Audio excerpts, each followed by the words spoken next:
The air in courtroom 302 of the Manhattan Federal District Court was thick with anticipation, the kind that clung to the polished oak benches and hummed in the murmurs of the packed gallery. It was August 2025, and the nation's eyes were fixed on what the media had dubbed the trial of the decade. Ethan Brooks, the 42-year-old billionaire founder of quantum dynamics, sat alone at the defense table, his piercing blue eyes once the centerpiece of Forbes covers and tech conference keynotes now shadowed with uncertainty. His tailored navy suit, usually a symbol of unyielding confidence, seemed to hang slightly askew, as if mirroring the unraveling of his $16 billion empire. The courtroom, a cavern of gleaming marble and stern portraits, felt like a stage set for his downfall. 2 months earlier, accusations had erupted that Ethan had stolen the core technology behind his revolutionary quantum processor, a device that promised to redefine computing by operating stably at room temperature, threatening industries from Silicon Valley to Saudi oil fields. The stakes were astronomical. Quantum dynamics innovation could render traditional computing obsolete, disrupt global energy markets, and shift the balance of power in the escalating US-China tech race. Whispers of national security implications swirled, with reports suggesting the Pentagon was quietly monitoring the case. The prosecution, led by the sharp-tongued Elizabeth Harper, had painted Ethan as a fraud, a man who'd built his fortune on stolen ideas. Today, the trial was supposed to be a pivotal moment, but something unthinkable had happened. Ethan's legal team's 6 attorneys from the prestigious firm of Langley, Pierce and Associates, billing a staggering $6,000 per hour, had vanished. No warning, no explanation, no returned calls. The gallery buzzed with speculation as reporters scribbled furiously, their laptops glowing with live updates. Ethan's phone, clutched tightly under the table, showed a string of unanswered messages to his lead counsel. The absence was more than a logistical disaster. It was a public humiliation, a crack in the armor of a man who'd never known defeat. "Your Honor," Elizabeth Harper said, her voice cutting through the room with barely concealed triumph. "It appears the defense has abandoned their client. We move for a default judgment." Her sleek black blazer and confident smirk seemed to mock Ethan's isolation. The gallery leaned forward, sensing blood in the water. Judge Margaret Ellison, a stern woman with 30 years on the bench, peered over her reading glasses at Ethan. Her silver hair was pulled into a tight bun, and her expression was one of impatient authority. "Mr. Brooks," she said, her tone clipped, "where is your legal representation?" Ethan stood, his broad shoulders slumping slightly. "I don't know, Your Honor," he admitted, his voice steady but strained. "They were here yesterday. I've been calling their office all morning, but there's been no response." The admission hung in the air, a confession of vulnerability from a man who'd once commanded boardrooms with a glance. Judge Ellison's frown deepened. "This is highly irregular. However, without counsel, I have no choice but to. I will defend him." The voice was deep, resonant, and unexpected, slicing through the courtroom's tension like a blade. Every head turned, eyes widening as James Carter, the 65-year-old janitor who'd been quietly mopping the floor near the back, stepped forward. His navy blue maintenance uniform, with staff embroidered in faded white thread, stood in stark contrast to the tailored suits around him. His weathered hands, dark and calloused from years of labor, gripped the mop handle tightly, but his posture was unyielding, his graying temples lending him an air of quiet dignity. Murmurs rippled through the crowd. A janitor? Defending a billionaire? The absurdity was palpable, yet James's eyes burned with a determination that silenced the room. Ethan stared, disbelief etched across his face, as James walked down the center aisle, ignoring the snickers from the prosecution's team. He stopped at the barrier separating spectators from the proceedings, his gaze fixed on the judge. Your Honor, James said, his voice steady despite the weight of every eye upon him. I would like to represent Mr. Brooks. Elizabeth Harper let out a short, derisive laugh. Your Honor, this is preposterous. The janitor wants to play lawyer? Her tone dripped with condescension, her arms crossed as if to dismiss the very idea. James's eyes hardened, but his voice remained calm. I'm not playing, Miss Harper. I was a member of the New York bar for 15 years before circumstances changed. He reached into the pocket of his uniform, producing a worn leather wallet. From it, he extracted a faded bar card, its edges frayed, but its details clear. My license is still valid. I've kept up with my continuing education requirements all these years, just in case. The courtroom erupted in whispers as Judge Ellison took the card, her skepticism evident. She examined it closely, her lips pursed. Mr. Carter, she said, her tone measured but dubious.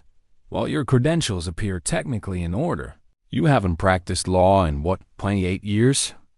28 years, Your Honor, James corrected respectfully, standing taller. And with all due respect, this man deserves representation. The law is clear on that point. The gallery's whispers grew louder, a mix of curiosity and mockery. Ethan, still standing, studied James's face. The lines etched by decades of struggle, the intelligence behind his steady gaze, the unyielding resolve in his jaw.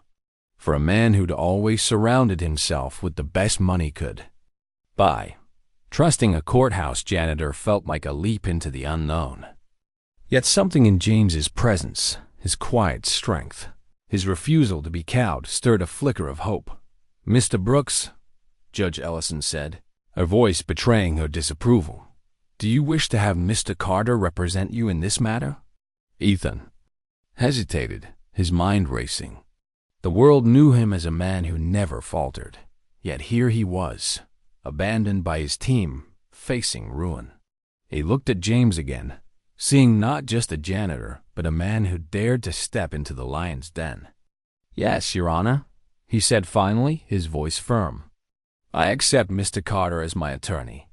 The judge sighed, her expression making no effort to hide her reservations. Very well, Mr. Carter. You have 15 minutes to confer with your client. Before we proceed, as James moved toward the defense table, a security guard stepped forward, blocking his path. Sir, only attorneys are allowed beyond this point, he said, his tone clipped, despite the judge's ruling. James held up his bar card again, his eyes steady. I am an attorney. The guard glanced at Judge Ellison, who nodded reluctantly. With visible hesitation, he stepped aside, muttering something under his breath. James sat beside Ethan, leaning in close. Something's not right about this, he whispered, his voice low but urgent. Your lawyers didn't just abandon you. This feels orchestrated. Ethan's brows furrowed. Orchestrated? What makes you say that? In 20 years of cleaning these courtrooms, James replied, his eyes scanning the room, I've seen how cases like yours unfold. This one's felt wrong from the start. The gallery continued to buzz, reporters typing furiously, their headlines already forming. Asterisk Billionaire's defense in hands of courthouse janitor. Asterisk Elizabeth Harper adjusted her papers, her smirk barely concealed, while Judge Ellison called for order. James, undeterred, opened a worn notebook, his hands steady despite the weight of the moment. He'd spent decades in the shadows, overlooked by the very system he now challenged. But as he sat beside Ethan, preparing to fight a battle no one expected him to win, James Carter felt a spark he hadn't known in years, a fire reignited by the chance to reclaim his place in the courtroom. Outside, the Manhattan streets hummed with summer energy, but within these walls, a storm was brewing. The case wasn't just about patents or fraud. It was a clash of power, privilege, and buried truths. James's decision to step forward had set something in motion, something bigger than he or Ethan could yet comprehend. As the clock ticked down to the resumption of the trial, one question hung in the air. Could a man who'd been discarded by the system now bend it to his will? The gates of Ethan Brooks's Westchester estate loomed like a fortress, their wrought iron curves glinting under the late August sun. James Carter's 15-year-old Toyota Corolla sputtered as it approached, a stark contrast to the sleek Mercedes and Teslas that typically passed through. The security guard, a burly man with a skeptical squint, leaned out of his booth, eyeing James's faded Navy maintenance uniform. "Name and purpose," he demanded, his tone clipped. "James Carter, attorney for Mr. Brooks," James replied, his voice calm but firm, holding up the same worn bar card he'd presented in court the day before. The guard snorted, glancing at the Corolla's dented fender. "Mr. Brooks's attorneys don't drive, whatever this is. You sure you're in the right place?" James's jaw tightened, but he kept his composure. "Call Mr. Brooks. He's expecting me." After a tense phone call, the guard reluctantly opened the gate, muttering under his breath as James drove through. The estate sprawled across 20 acres, its 14,000-square-foot main house a monument to Ethan's success, glass walls, manicured lawns, and a fountain that shimmered like liquid diamonds. Yet James's eyes caught something else, a black SUV parked across the street, its tinted windows hiding watchful eyes. He made a mental note, his instincts honed from years of observing the undercurrents of power in courtrooms. Inside, Ethan greeted James in a spacious home office lined with awards, patents, and a panoramic view of the Hudson Valley. "Sorry about security," Ethan said, his tone casual, as if such treatment were routine. "Coffee?" James shook his head. "No time. I've got to be back at the courthouse for my shift tonight."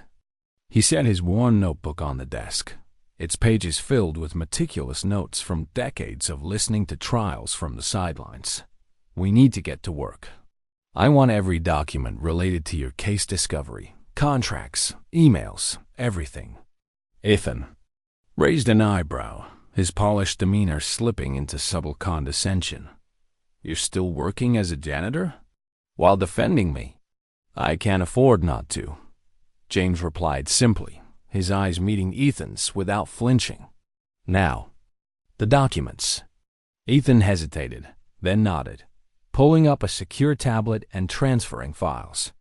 As they began reviewing the case, Ethan explained legal concepts like discovery and privilege with a hint of patronizing patience, as if James might have forgotten the basics after 28 years away from practice. James listened silently, his patience wearing thin until he finally interrupted. "I understand how discovery works, Mr. Brooks," he said, his voice sharp but controlled. "I need you to treat me like your attorney, not your employee." Ethan froze, caught off guard by the rebuke. He studied James the gray at his temples, the steady intelligence in his eyes, the quiet authority in his posture. "You're right," he said after a moment, his tone softer. "I apologize."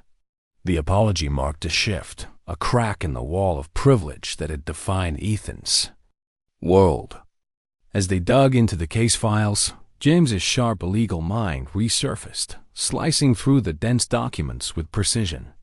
He noticed something odd almost immediately. Key technical specifications for quantum dynamics processor were heavily redacted, and several discovery responses from the prosecution were incomplete.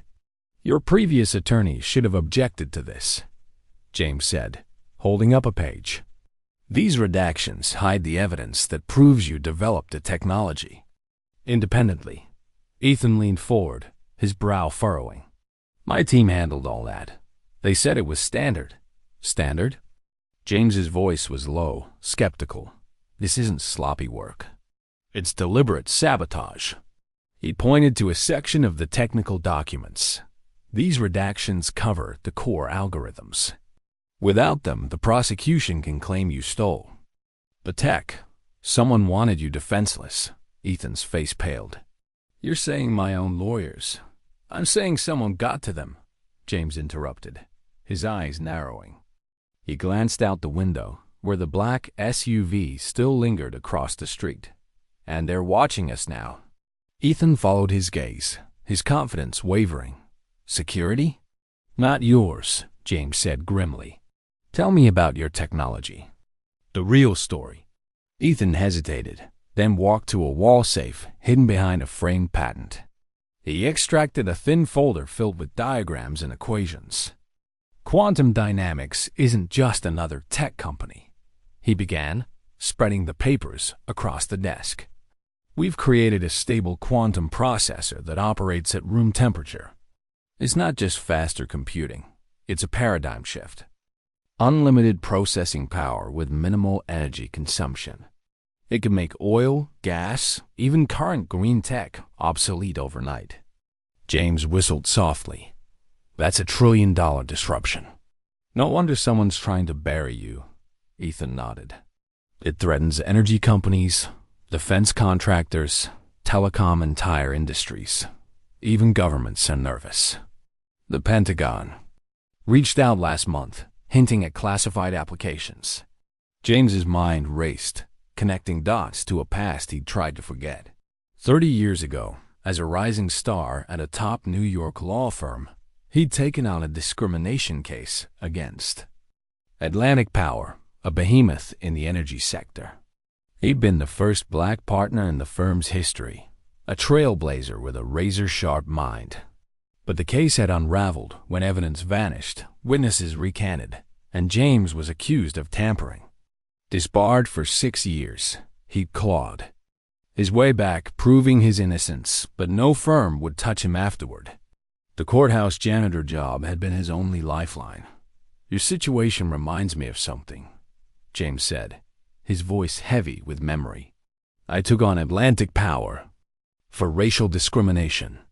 Evidence started disappearing, just like now. Then they framed me. I lost everything.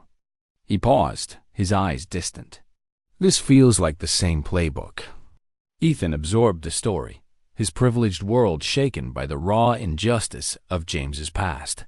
Why would you help me? He asked quietly. You don't even know me. James's response was simple, unwavering. Because everyone deserves a fair defense, Mr. Brooks. Even billionaires. Their conversation was interrupted by Claire Bennett, Ethan's personal assistant. Tall, impeccably dressed, and radiating efficiency. She entered without knocking. Ethan, the board's requesting an emergency meeting about the trial, she said, her eyes flicking dismissively over James. They're concerned about your unusual choice of representation. Tell them I'm busy preparing my defense, Ethan replied, his tone firm. Claire lingered, her expression cool. Are you sure this is wise? We could explore settlement options, salvage something. That won't be necessary, James interjected, his voice cutting through her suggestion like a blade. Claire's smile didn't reach her eyes. Of course, Mr. Carter. How inspiring. She left, but not before James noticed a flash drive on her desk in the adjoining office, its blinking lights suggesting active data transfer. He made a mental note to investigate later. As Ethan took a call, James stepped into the adjoining office, pretending to adjust a blind. The flash drive contained company files, sensitive schematics, and emails being copied to an external server. Before he could dig deeper, a courier arrived with a package from the prosecution. Supplemental evidence, including emails allegedly showing Ethan discussing the theft of the quantum tech 2 years earlier. These are forgeries, Ethan said, his face ashen as he scanned the emails. I never wrote these. James studied the documents closely, his legal instincts kicking in. They're good, but there are inconsistencies, formatting, timestamps. Someone with access to your email system set this up. He looked at Ethan, his voice low. Someone close to you is helping them. The weight of the betrayal settled over Ethan, his world of trust crumbling. James, meanwhile, felt the ghosts of his past stirring. The redacted documents, the surveillance, the forged evidence. It was all too familiar. He'd been here before, fighting a system rigged against him. But this time, he wasn't alone. And he wasn't backing down. As they worked late into the evening, the black SUV remained outside, its presence a silent threat. James's mind churned, piecing together the puzzle. This wasn't just about a patent dispute. It was about power, control, and a technology that could reshape the world. The energy crisis gripping America, skyrocketing gas prices, rolling blackouts in California, and political battles over green energy made Ethan's innovation a lightning rod. Companies like Atlantic Power, with their deep ties to Washington, had billions at stake. And James, a man who'd been discarded by that same system, was now its greatest threat. Outside, the sun dipped below the horizon, casting long shadows across the estate. James packed his notebook, his resolve hardening. "We're not just fighting a lawsuit," he told Ethan. "We're up against something much bigger, and they're not going to let us win easily." Ethan nodded, his earlier arrogance replaced by a flicker of respect. "What's our next move?" James's eyes glinted with determination. "We find out who's pulling the strings, and we hit them where it hurts." The fluorescent lights of Courtroom 302 buzzed faintly, casting a sterile glow over the packed gallery. It was day 3 of Ethan Brooks's trial, and the air was thick with tension, like a storm about to break. James Carter sat at the defense table, his worn notebook open, its pages dense with handwritten notes that betrayed a legal mind undimmed by decades of sweeping floors. Across from him, Ethan Brooks adjusted his tie, his usual confidence fraying under the weight of the prosecution's relentless assault. The gallery filled with reporters, tech analysts, and curious onlookers hummed with anticipation, their whispers fueled by headlines like asterisk, "Janitor turned lawyer defends billionaire." In tech heist case asterisk. Outside, Manhattan streets pulsed with the chaos of 2025. Protests over energy prices, Black Lives Matter rallies, and the ever-present shadow of the China tech race. Elizabeth Harper, the lead prosecutor, stood with an air of calculated triumph, her black blazer as sharp as her rhetoric. She'd spent the morning presenting a parade of technical experts, each reinforcing the claim that Ethan had stolen quantum dynamics core algorithms from Nexus Innovations.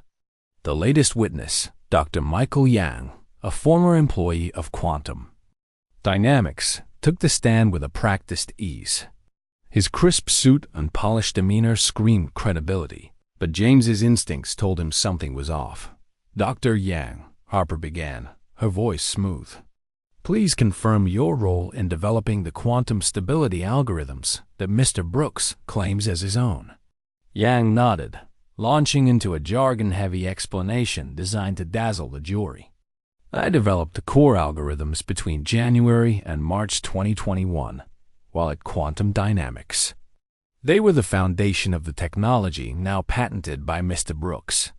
James scribbled notes, his hand steady despite the weight of the testimony. He'd spent the previous night poring over case files at Ethan's estate, fueled by black coffee and a growing sense of unease. The prosecution's evidence was too clean, too convenient. As Harper concluded her direct examination, she turned to James with a patronizing smile. "Your witness, Mr. Carter." The room's attention shifted to James as he approached the podium, his Navy maintenance uniform replaced by a decades-old suit, its wide lapels slightly frayed but meticulously pressed. The court clerk, a young woman with a bored expression, made no move to assist as James struggled briefly with the electronic evidence system. Snickers rippled through the prosecution's team, and Judge Margaret Ellison's voice cut through the air. "Technical difficulties, Mr. Carter?" she asked, her tone laced with impatience. "In a case about advanced technology, one would hope counsel can manage a basic computer." The gallery tittered, and James felt the sting of the subtle jab. He straightened, his voice calm but firm. "My apologies, Your Honor. In my day, we relied more on substance than presentation." Abandoning the finicky system, he approached Yang directly, holding a single document. "Dr. Yang, you testified you developed these algorithms between January and March 2021, correct?"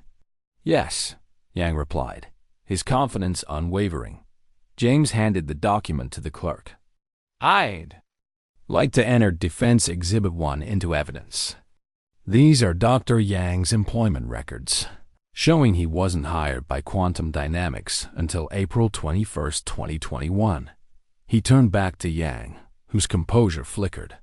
"Can you explain how you developed algorithms before you even worked for the company?" The courtroom stirred as Yang's face flushed. "I must have mixed up the dates," he stammered. "It was later, maybe April or May."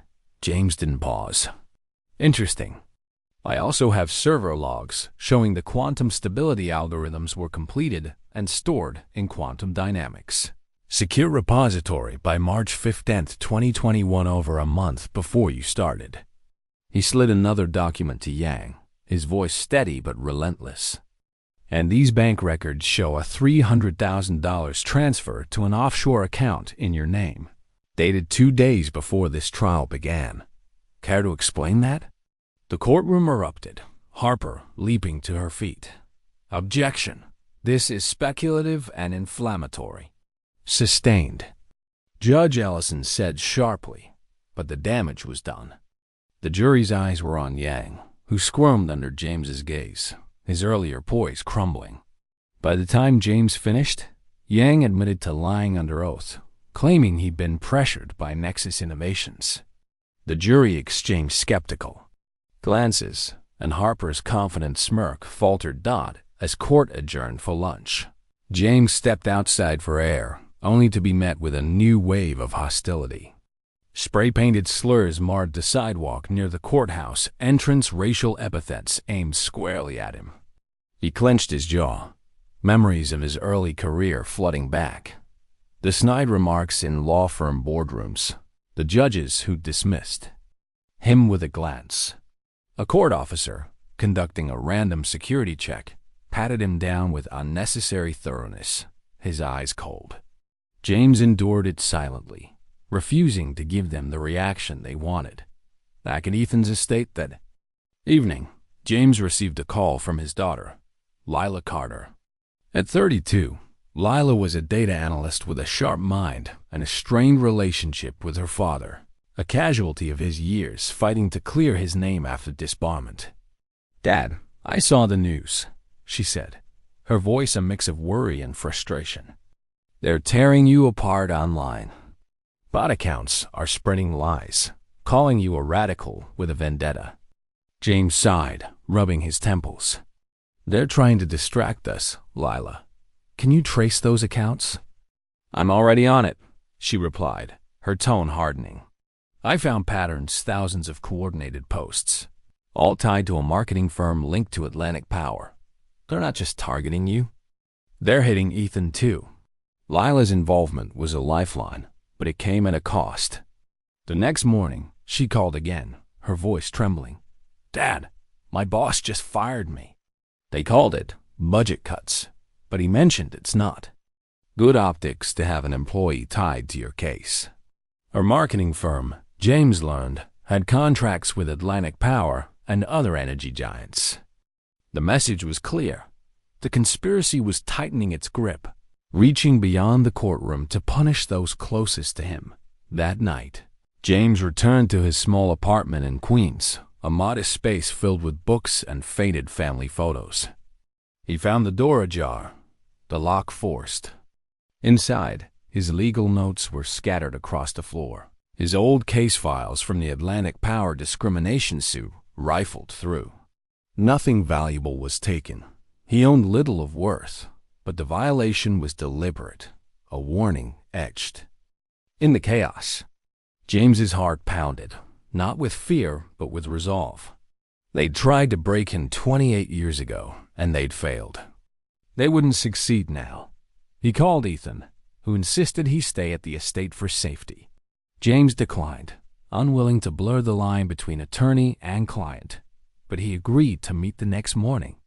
At the estate, Ethan was shaken, his usual polish replaced by a raw vulnerability. "They're coming after your daughter now?" he asked, his voice tight. "This is my fault." "It's not your fault," James said firmly. "It's theirs, and we're going to make them pay." As they reviewed more documents, James noticed another anomaly.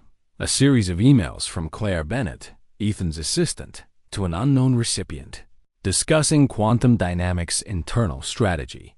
"Who has access to your company files?" James asked, his suspicion growing. "Claire, the executive team, a few senior engineers." Ethan replied, then paused. "You think Claire's involved?" "I think someone's too close for comfort," James said, his eyes narrowing. He recalled the flash drive on Claire's desk, its blinking light a silent betrayal. "We need to watch her closely." The next day in court, Harper doubled down, presenting a new witness who claimed Ethan had bribed him to falsify patent documents. James dismantled the testimony with surgical precision, exposing inconsistencies that left the jury visibly skeptical. But Judge Ellison's rulings grew increasingly hostile, excluding key defense evidence on technicalities while giving Harper wide latitude. During a sidebar, she leaned in, her voice low. "Mr. Carter, this courtroom operates on decorum learned at accredited law schools, not maintenance closets." The racial coding was unmistakable, and James felt the old wound reopen. He'd heard similar barbs 30 years ago, when a judge had told him, "People like you don't question people like them in my courtroom." But he refused to flinch. "With respect, Your Honor," he said evenly. "The law doesn't require a fancy degree to demand justice." As court adjourned, James caught Harper exchanging a glance with a man in the gallery, a tall figure in a tailored suit, his cold eyes lingering on James.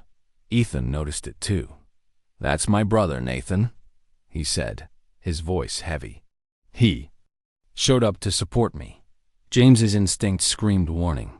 Nathan Brooks, Ethan's younger brother, had a history of resentment, always overshadowed by Ethan's success. The glance suggested more than sibling rivalry. James filed it away, knowing the real battle was just beginning. The Brooklyn brownstone stood modest and unassuming, its front garden blooming with late summer roses under the graying August sky of 2025. James Carter parked his battered Toyota Corolla, its engine coughing as it idled. He glanced at the rearview mirror, checking for the black SUV that had tailed him twice this week. The street was empty, but the weight of being watched clung to him like damp air. He was here to see Henry Marshall, his old mentor, a civil rights attorney whose name still carried weight in New York's legal circles despite his 87 years. If anyone could help James unravel the threads of the conspiracy threatening Ethan, Brooks, it was Henry. Inside, the brownstone smelled of old books and coffee. Henry, frail but sharp-eyed, greeted James with a warm grip. "James Carter," he said, his voice strong despite his age. "Saw you on the news. About time you got back in the fight." Framed photos lined the walls. Henry with Thurgood Marshall. At civil rights marches, in courtrooms that had shaped history. James felt a pang of nostalgia, but he pushed it aside. This wasn't about the past. It was about survival. Over tea, James laid out the case. Ethan's abandoned legal team, the redacted documents, the forged emails, the black SUV, and Claire Bennett's suspicious flash drive. "It's not just about a patent," James said, his voice low. "Someone's orchestrating this to destroy Ethan and his technology. It feels like what happened to me 28 years ago with Atlantic Power." Henry's eyes darkened. He shuffled to a filing cabinet, retrieving a dust-covered folder. 30 years ago, I was working a case against Atlantic Power," he said, his voice heavy. discovered evidence of a group called the Alliance Energy Companies, defense contractors, even government officials. They work together to bury technologies that threaten their profits. Sound familiar? James leaned forward, his pulse quickening. You're saying this is the same group? Henry slid the folder across the table. I thought it was a conspiracy theory until my office was firebombed. 3 witnesses died in accidents. A judge warned me to back off. He tapped the folder. These names: executives at Atlantic Power, Global Energy, North Star Resources. Many are still active. Some are tied to Nexus Innovations, your prosecution's backer. James opened the folder, recognizing names from Ethan's case files. CEOs, board members, even a deputy attorney general. Why go after Ethan's tech so hard? He asked. Henry removed his glasses, his gaze piercing. Room temperature quantum computing isn't just a gadget. It's the holy grail: unlimited processing power, minimal energy use. It could obsolete oil, gas, even current renewables. Trillions are at stake, James. Energy markets, military systems, global trade. The Alliance will do anything to control it.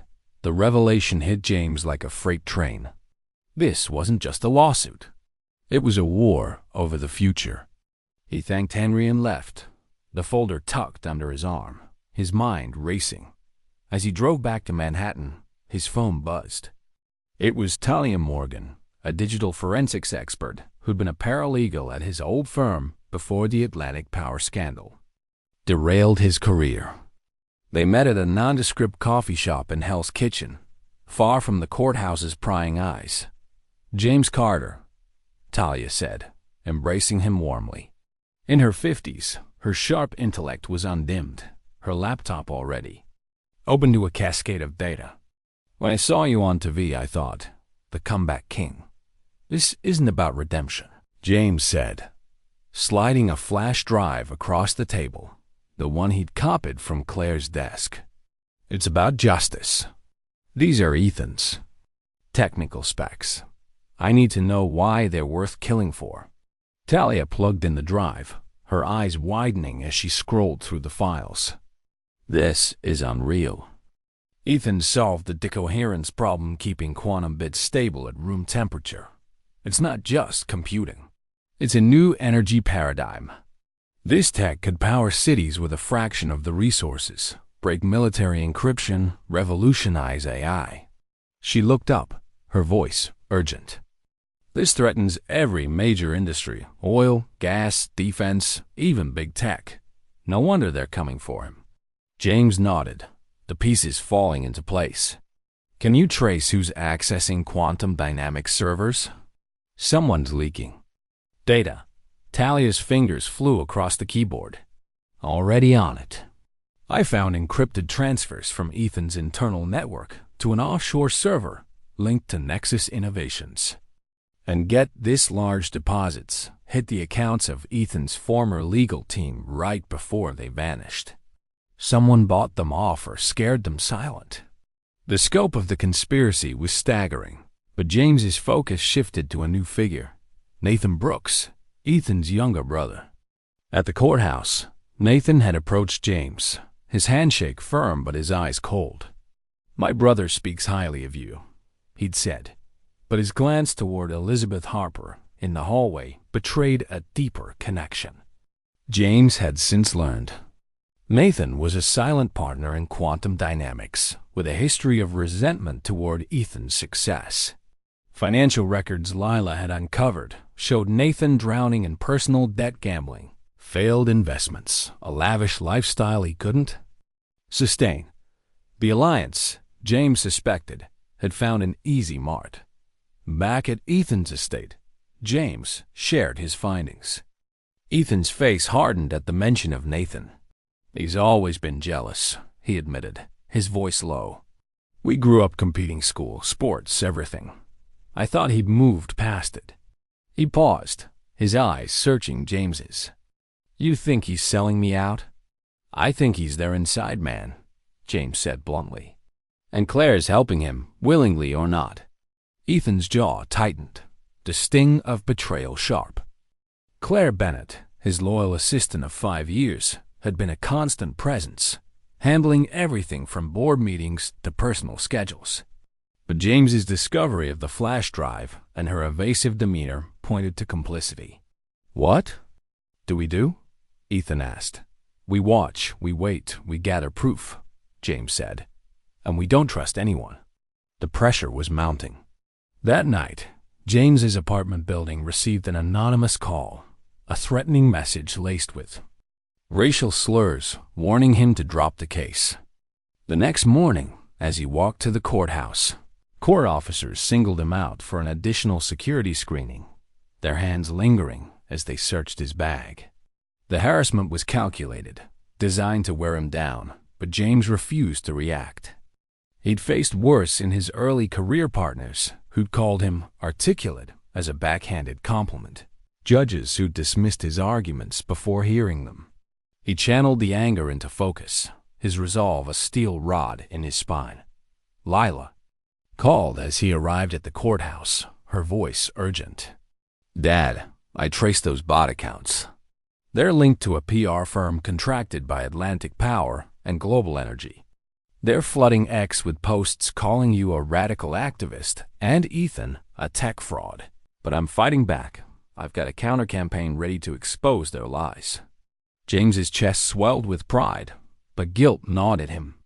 Lila's involvement had cost her job, her stability. "Be careful, Lila," he said. "They're not just playing dirty. They're dangerous." "I know," she replied, her tone fierce. "But if they're coming for us, I'm not sitting it out." In court, Elizabeth Harper presented a new witness, a Nexus executive who claimed Ethan had bribed him to falsify patent data. James dismantled the testimony, revealing the executive's own financial ties to the alliance. But Judge Ellison's rulings grew more hostile, excluding James's key evidence on procedural grounds. During a recess, James overheard Harper whispering to Nathan in the hallway, their heads bent close. The pieces were falling into place, but the puzzle was far from complete as James left the courthouse. A man in a dark suit approached, his voice low. "Mr. Carter, my clients admire your tenacity. They're offering $2 million to guide Mr. Brooks toward a settlement." James didn't look up from his notes. "Tell your clients to save their money. I'm not for sale." The man walked away, but the offer confirmed James's fears. The alliance was getting nervous and desperate. That evening, Talia called with a breakthrough. "I traced the offshore accounts of Ethan's former lawyers. They were blackmailed, threatened with fabricated misconduct allegations. That's why they abandoned the case." She paused. "And James, someone's been digging into your old Atlantic Power case. They know who you are and why you're a threat." James stared out his apartment window, the Manhattan skyline glittering coldly. The alliance wasn't just after Ethan's technology. They were resurrecting his past to destroy him. But James Carter had spent 28 years waiting for this fight, and he wasn't backing down.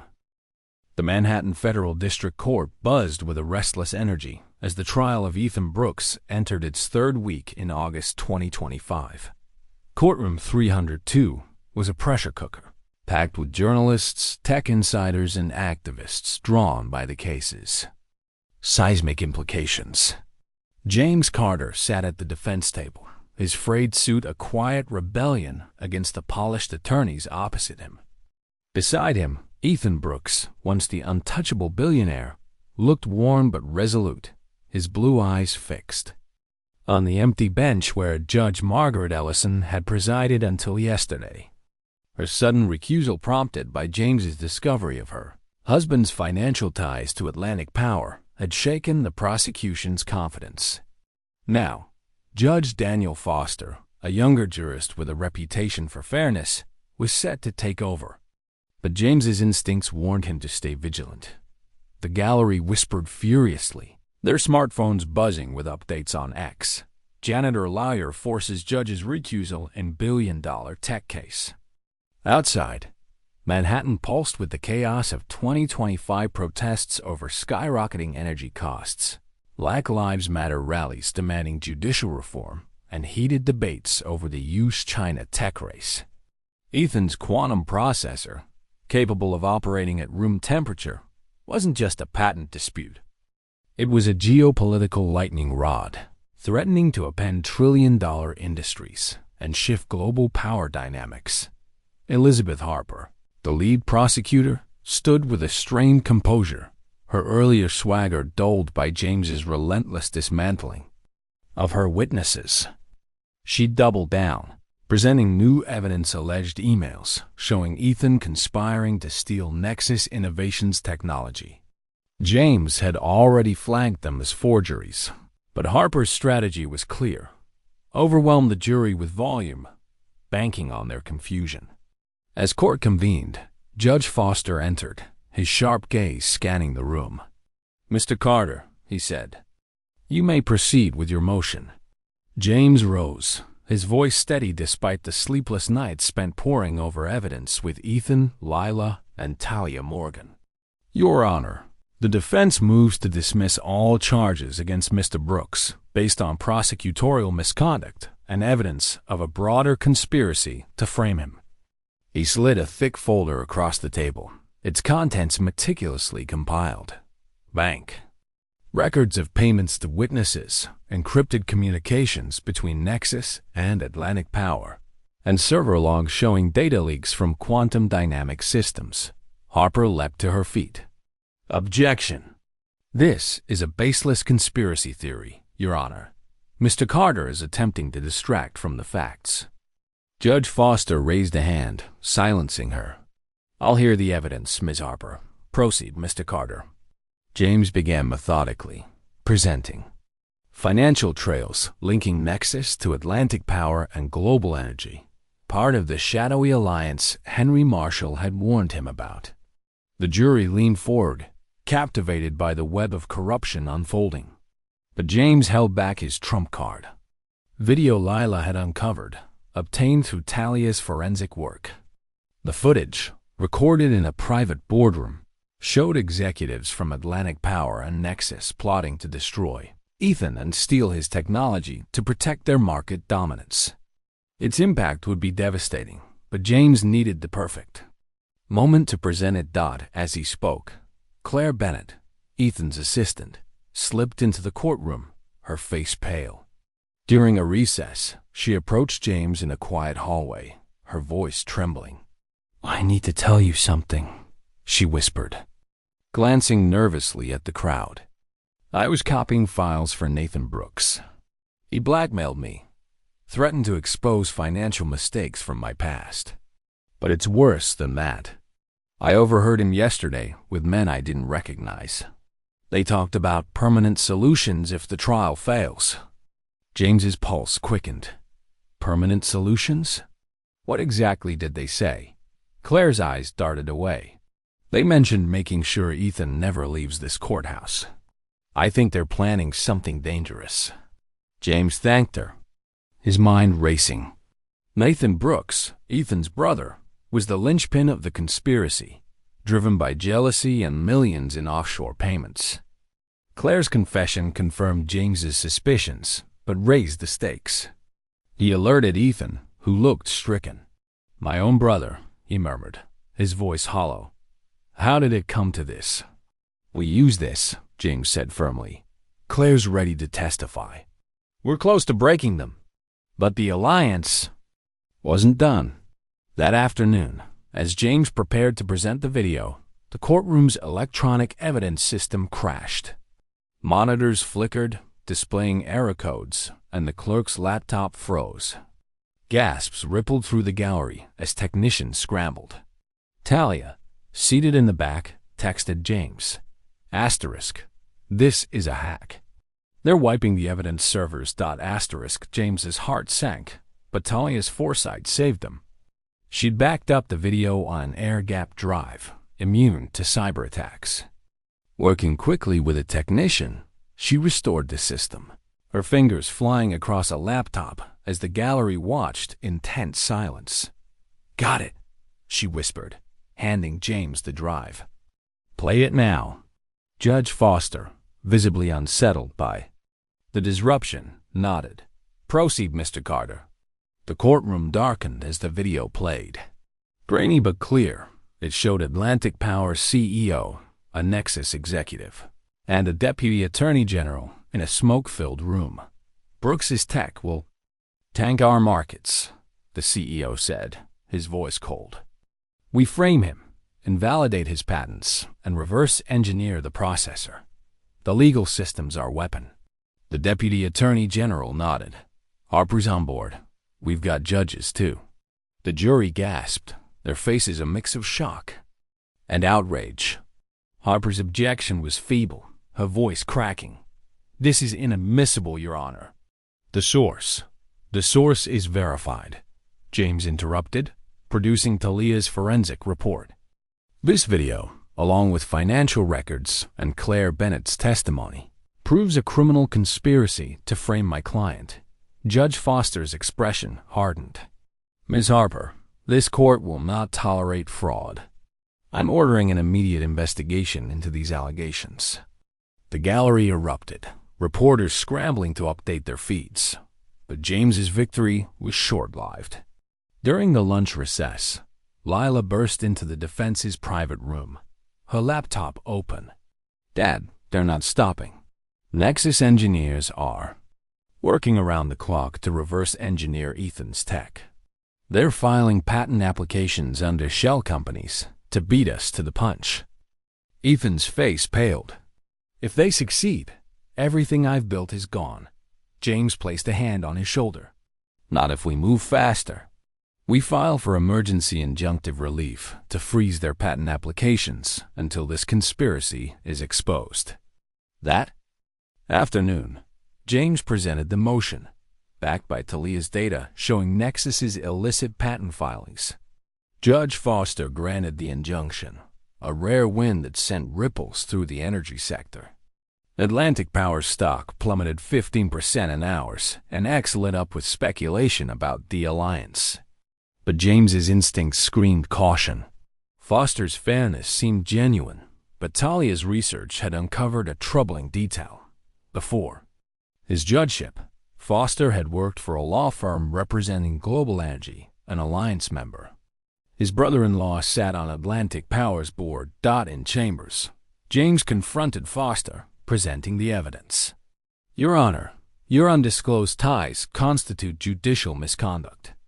Recuse yourself, or I file a complaint with the Judicial Review Board." Foster's face tightened, but he nodded. "I'll recuse myself, Mr. Carter, but you're making enemies you can't afford." "I've been doing that my whole life," James replied. His voice steadied as they left chambers. Ethan received an urgent call from his security team. His estate servers had been hacked, with research notes on the quantum processor copied. "They're getting desperate," James said, his eyes narrowing. "We're close to something they can't let us find." That evening, Claire met James in a public park, away from prying eyes. "Nathan's panicking," she whispered. "He's meeting with Nexus tonight. I heard him say the janitor knows too much. They're accelerating their plan." James nodded, his resolve hardening. The alliance was cornered, and desperate animals were the most dangerous. He called Lila and Talia, rallying the team. "We've got their video, their money trail, and Claire's testimony. Tomorrow we end this." As he returned to Ethan's estate, James felt the weight of 28 years of being silenced, dismissed, and discarded. But now, he stood on the precipice of exposing a conspiracy that reached the highest levels of power. The courtroom wasn't just a battleground. It was his chance to reclaim his voice. The Manhattan Federal District Court was a fortress of calm on the final day of Ethan Brooks's trial, a stark contrast to the chaos of the past weeks. It was late August 2025, and Courtroom 302 brimmed with anticipation. The gallery packed with journalists, activists, and tech moguls. James Carter stood at the defense table, his bandaged forearm a reminder of the conspiracy's desperation. A failed attempt to silence him with a car bomb neutralized by Ethan's security team. Beside him, Ethan Brooks, his once impeccable suit now slightly rumpled, radiated quiet resolve. The new presiding judge, Evelyn Clark, a respected jurist with 20 years on the bench, surveyed the room with an unflinching gaze. Her reputation for fairness was their last hope. James had known Evelyn in law school, a distant memory of shared ideals now rekindled by necessity. The trial had been reassigned to her after Judge Daniel Foster's recusal, prompted by James's evidence of his ties to Atlantic Power. The prosecution, led by a faltering Elizabeth Harper, was on its heels, battered by the damning video Lila Carter had uncovered, a recording of the Alliance's leaders plotting to frame Ethan and steal his quantum technology. As court convened, James rose, his voice steady despite the weight of the moment. Your Honor, the defense presents conclusive evidence of a criminal conspiracy involving Nexus Innovations, Atlantic Power, Global Energy, and government officials. We move for immediate dismissal of all charges against Mr. Brooks. Judge. Clark nodded, her expression grave. Proceed, Mr. Carter. James presented the case with surgical precision. Financial trails linking the alliance to paid witnesses. Claire Bennett's testimony exposing Nathan Brooks's betrayal, and the video showing energy executives and a deputy attorney general orchestrating the fraud. The jury sat rapt, their faces a mix of shock and anger as the conspiracy unraveled. Harper's objections were feeble, her earlier confidence shattered. This is beyond the scope of a patent case, she stammered, but Judge Clark silenced her with a raised hand. Ms. Harper, Clark said, her voice cutting, the evidence suggests fraud upon this court. I'm dismissing all charges against Mr. Brooks with prejudice. She paused, her eyes meeting James's. Mr. Carter, your persistence in the face of extraordinary opposition is commendable. This court refers this matter to the Department of Justice for criminal investigation into all implicated parties. The court erupted, reporters scrambling to post updates on X, where hashtag Justice for Brooks trended alongside calls for judicial reform. Outside, Manhattan buzzed with protests over energy prices and systemic racism, the case amplifying demands for change. Within hours, the Department of Justice announced indictments against 27 executives and officials, including Atlantic Power's CEO and the Deputy Attorney General. Nexus Innovations filed for bankruptcy as its stock collapsed, and Atlantic Power faced a shareholder revolt, its market value plummeting 40%. In the aftermath, James's past was vindicated. The Judicial Review Board reopened his 28-year-old disbarment case, acknowledging it had been tainted by racial bias and corporate influence. His record was cleared, a quiet triumph after decades of erasure. At the courthouse, James cleaned out his locker, turning in his maintenance uniform. Colleagues who'd once ignored him now shook his hand, their respect hard-earned. The head of maintenance, Bill, clapped his shoulder. We'll miss you, James. You did good work here and in there. James smiled, the weight of his dual roles lifting.